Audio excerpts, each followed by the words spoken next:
L'émotion à Fleurance, dans le Gers. 7 jours après la disparition de Liana, un corps a donc été retrouvé. Charles Bouchain est l'envoyé spécial d'Europe 1 sur place. Bonsoir Charles. Bonsoir Pierre, bonsoir à tous. Et tout porte à croire qu'il s'agit bien du corps de la jeune adolescente. Oui, car ce corps a été retrouvé avec des vêtements similaires à ceux portés par Liana au moment de sa disparition.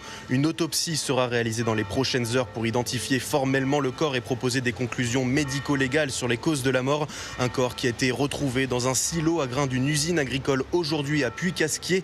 C'est une commune située à moins de 15 km de Fleurance, dernier endroit où a été aperçue la jeune Liana.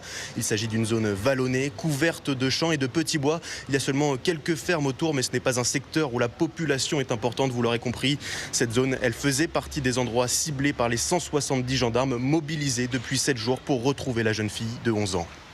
Merci Charles Bouchain à Fleurance pour Europe 1. Le principal suspect se mure toujours dans le silence après avoir dans un premier temps nié toute implication dans la disparition de Liana.